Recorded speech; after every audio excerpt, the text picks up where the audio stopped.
జంతర్ మంతర్ దగ్గర మీరు పెట్టినప్పుడు అంతకుముందు ఈ శాసనసభలో ముఖ్యమంత్రి గారు ఆల్ పార్టీ డెలిగేషన్ నేను తీసుకుపోతా అన్నది మీరు హౌస్ రికార్డులో ఉంది.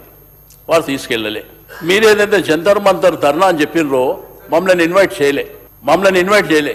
మీరు క్యాబినెట్లో కూర్చున్నప్పుడు ఒక నిర్ణయం తీసుకుంటారు. నేను టీవీలో పేపర్లో చూసింది. మాకెవరు ఇన్వైట్ చేయలే. కాంగ్రెస్ పార్టీ ఆధ్వర్యంలో గౌరవ ముఖ్యమంత్రి గారు ఆర్గనైజ్ చేసి మంత్రులు, శాసనసభ్యులు, పార్లమెంట్ సభ్యులు అందరు కలిసి పోయినరు కాబట్టి మీరు చేసిండ్రు అనేది మా బలమైనటువంటి అభిప్రాయం. కానీ అక్కడ పార్లమెంట్ జరుగుతుంది. మీరు పోయినప్పుడు రాష్ట్రపతి గారు అపాయింట్మెంట్ ఎందుకు ఇవ్వలేదు, ఎందుకు అడగలేదు? రెండోది, అక్కడ ధర్నా జరుగుతున్నప్పుడు విశాల హృదయం ఉన్నటువంటి రాహుల్ గాంధీ గారు ఎందుకు రాలేదు అనేటువంటి అడిగిన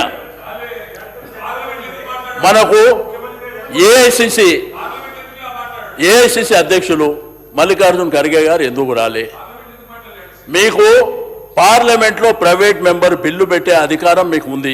170-180 మంది ఇండియా అలయన్స్ కు సంబంధించినటువంటి పార్లమెంట్ సభ్యులు ఉన్నారు. ఒక గంభీరమైనటువంటి కార్యక్రమాన్ని మీరు ఒక ప్రభుత్వంగా ఢిల్లీకి వచ్చి అక్కడ జంతర్ మంతర్ దగ్గర ధర్నా చేసినప్పుడు ఎందుకు భాగస్వామ్యం కాలేదనే ఆవేదన చెప్తున్నాం. తప్పేముంది?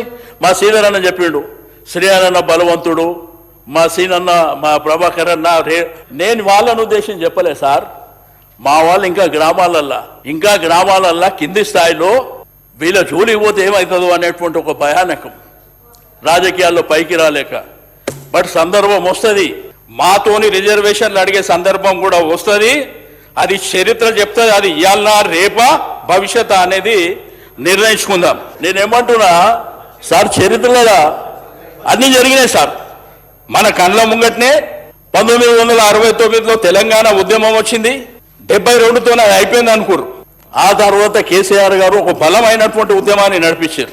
చరిత్ర చెప్తుంది, భారతదేశ చిత్రపటంలో ఒక తెలంగాణ రాష్ట్రం ఉంది.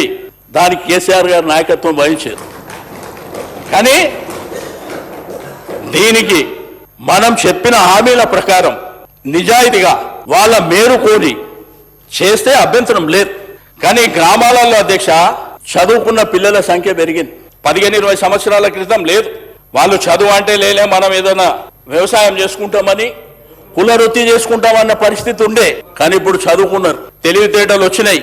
మనం ఏం మాట్లాడుతున్నాం, పత్రికలు, పేపర్లు, ఆర్టికల్స్, టీవీలు, సెల్ ఫోన్లు, ల్యాప్టాప్లు చూస్తూ ఏంది సంఖ్య మీది కదా, అధికారం వాళ్ళకి ఎట్లుంటది అనేది ఒక బలమైనటువంటి అభిప్రాయానికి వచ్చారు.